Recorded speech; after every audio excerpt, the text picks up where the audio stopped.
Her name is Marin Souls. That is all she gave us. She said it the way you say something you have rehearsed, giving as a minimum, not reluctant, just precise. One name, one surname, offered and then closed. She came aboard the Morwenna at 11:30 last night, stood in the chart room doorway for a moment after I opened the door, looked at the device in my hand and said, "It's louder than I expected." She has been here since then. This recording is starting the morning after her arrival. It is early. The channel is flat. Hannah is making coffee in the galley.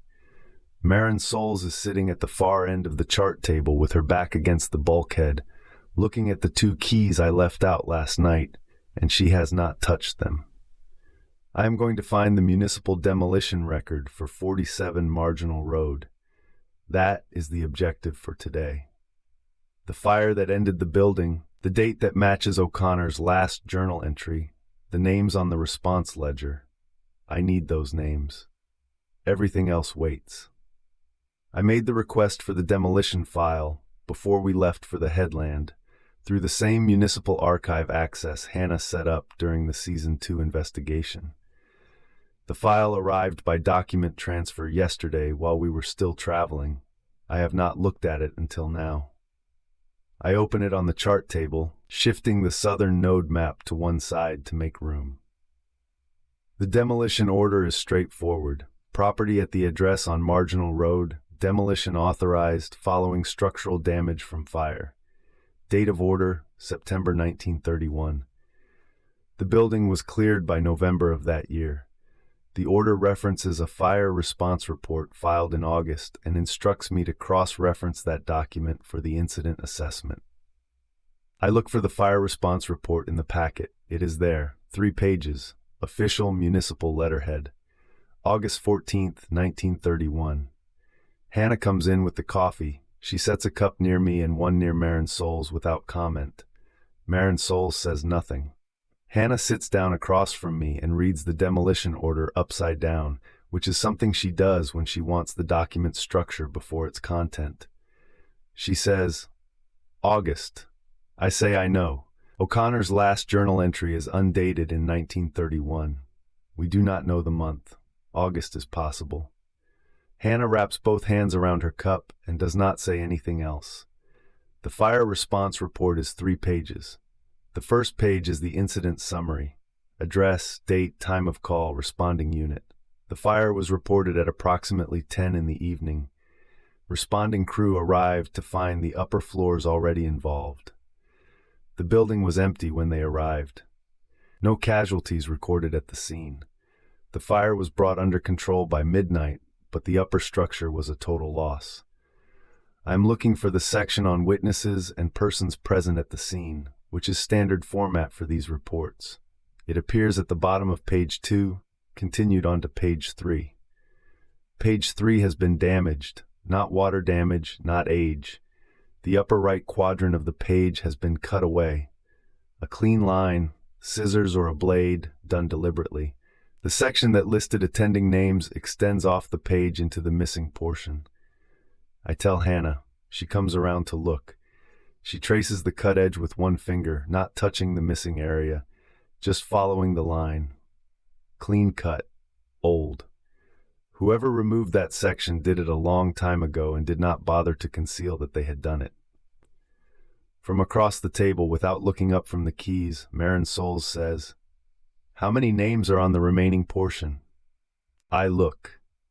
2 names are visible on page 2 before the list continues onto the cut page. One is a responding officer, a municipal name I do not recognize. The second is listed under a different heading, not fire personnel. The heading reads, Persons confirmed present at scene, non-emergency. One name under that heading on page 2 before the cut takes the rest. Martin O'Connor. I write it down even though I do not need to. Martin O'Connor, non-emergency personnel. Confirmed present at the scene of the fire that destroyed 47 Marginal Road in August 1931. The same month, or close enough, that his final journal entry trails off mid-sentence. He was there. I have not known until this moment whether O'Connor was at the building when it burned or whether he disappeared before that. The journal ends, and there is nothing after it.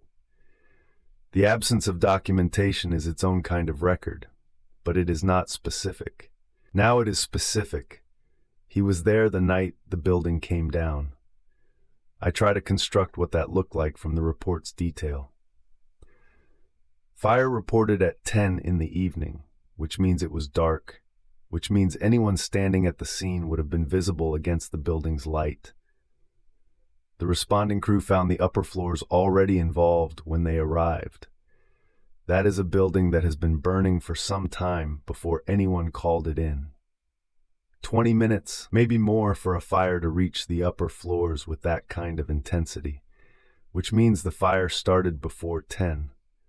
Which means if O'Connor arrived before the crew, if he was already there when they recorded him, he was there while the fire was still finding its shape. He did not report it. His name is under non-emergency personnel. He did not call it in. He stood at a burning building in the dark and waited for someone else to arrive, and when they did, he was still there. I read the sentence again. Persons confirmed present at scene, non-emergency. Non-emergency. He was not a responder. He was not a casualty. He was someone who arrived at a burning building and stood at the scene, close enough to be recorded, present enough to be noted, not sufficiently endangered to be listed as a victim. What was he doing there? Hannah says, the cut section would have had more names. She is right. The heading, Persons Confirmed Present, does not end with O'Connor. The list continues on to the missing portion. We do not know how many names were there. We do not know if O'Connor was the first name or a middle entry. The cut was made to remove something after O'Connor's listing, or to remove everything from a certain point onward while leaving O'Connor visible, which would be its own kind of deliberate act. I look at the cut edge again. The line is very straight. This was not torn in frustration. Someone sat with this document and removed a portion of it carefully, preserving the page as a whole while extracting specific content. From across the table, Marin Souls says, the cut goes through the second column. I look up. She is still looking at the keys. I say, what second column? She says, the response reports from that period used a 2-column format for the person's present section. Names on the left, affiliations on the right. The cut removed the right column entirely on that section. You have the names that were on the left margin. You are missing what was written beside them. I look at the cut edge. She is correct. The line is not arbitrary. It is precisely placed to take the right column while leaving the left. Someone removed the affiliations. They left the names, but took what each person was associated with. O'Connor's name is there. Whatever was written beside it is gone. Hannah has the demolition order back in front of her. She is working through the reference notations on the first page. The document cross-references that municipal records use to tie related filings together. She is writing down reference numbers on a separate sheet. She says, there are 3 related documents listed here. The fire response report, which we have, a structural survey filed the following week, and a materials removal inventory. I ask what that is. She says, after a fire, the municipal record requires documentation of what was removed from the site before demolition. Materials of historical or civic value, records, artifacts, fixtures. I think about O'Connor's 1923 notation. Materials removed from upper floor of 47 Marginal Road, July 11th, 1923. 8 years before the fire. Materials were removed twice, once before the 1923 fire that damaged the building, once, apparently, after the 1931 fire that ended it. I ask Hannah if the materials removal inventory is in the packet. She checks. It is not. The demolition order references it, but it was not included in the file transfer. A separate request will be needed. I note that and write it down. Materials removal inventory 1931, separate request. Hannah says, I'll send it this morning. I am looking at O'Connor's name again when Marin Souls speaks for the 3rd time since she arrived. She says, not as a question, you have his journals. I say yes. She says, does he write about the fire before it happens? I am about to say no. O'Connor's final entry trails off without describing a fire, without any indication of what was coming, but I stop. I have not looked at the last entry through that specific lens. I have read it as an ending, as a trail-off, as evidence that something interrupted him. I have not read it as something written by a person who knew a fire was coming and was not recording what they knew. I pull the Project Chronos journal from the stack and find the last entry. The entry is a partial page. O'Connor is writing about the sequence, the grid alignment, the crescent markers, something about the device's behavior near the southern node. Ordinary investigation language. There is no agitation in the handwriting, nothing like the pressed hard annotation from the back of the journal, the returned it, not enough. This entry is calm, routine, almost. It ends mid-sentence at the bottom of the page with no indication of interruption. Not a broken word, not a trailing ink mark. Just a sentence that stops where the page stops. But there is something on the inside back cover of the journal. Not an entry, a mark. A single horizontal line drawn in the center of the page. Below the line, nothing. Above the line, one phrase written so small I have to tilt the journal toward the light. The record will continue without me. I have seen this before and read it as resignation, as someone who believed the investigation would go on even if they did not. That reading is not wrong, but Marinsol's question is putting a different frame on it. Not resignation. Preparation. He knew he was not going to finish. He arranged for the record to continue. He returned a key that wasn't enough. He stood at a burning building in August 1931, and somewhere before that he wrote 4 words and drew a line beneath them. Hannah is watching me. She has read the inside back cover before. We both have. And I can tell from her expression she is arriving at the same reframe I am. The record did continue. It continued in the archive. It continued through every investigator who came after him, through the catalog cards on the second floor, through the origin site index that held his activity in its earliest entries. The question is whether he intended that specifically, whether he knew exactly what continuation meant when he wrote those words, whether he chose it. I set the journal down. Marinsol's is still at the far end of the table. She has not moved from the bulkhead. She has not touched anything. But she has been precise in her 2 observations, the column format, the question about the fire, and both were correct, and both were things I would have gotten to eventually but did not have yet. I do not know what to make of that. Someone who has been investigating alone develops habits of attention. She noticed what she noticed because she was looking at the same things I was looking at, and she was faster. I ask her, and I keep it simple, because complicated questions have not produced answers. I ask her how long she has been looking for investigators. She is quiet for a moment.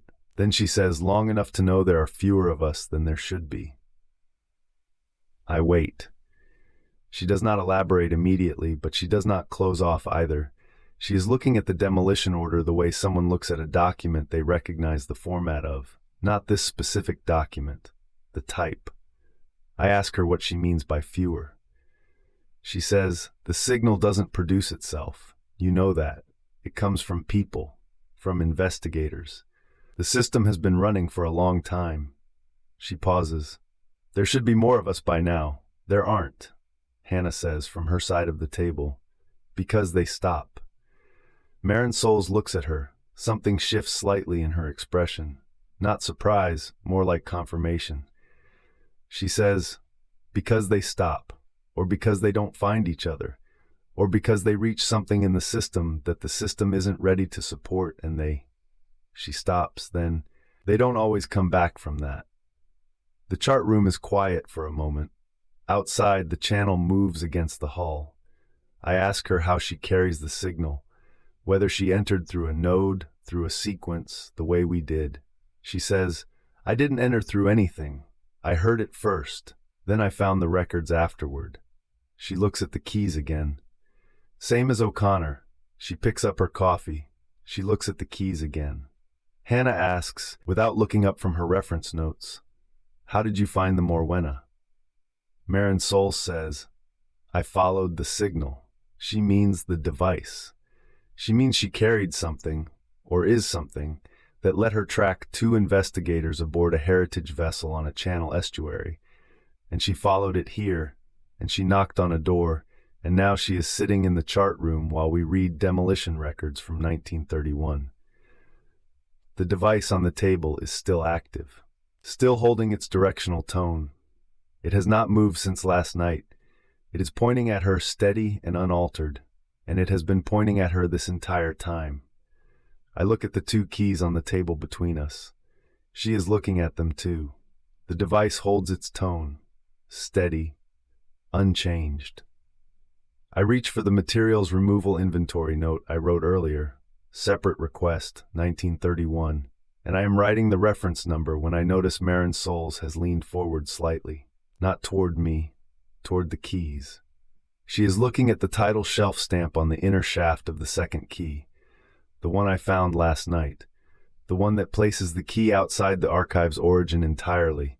She has not touched it, but she is reading it the way you read something you have seen before. I set down the pen. I ask her, "Have you seen that mark?" She looks up. Something in her expression closes before I can read it. Not evasion, just a door that was open for a moment and is now shut.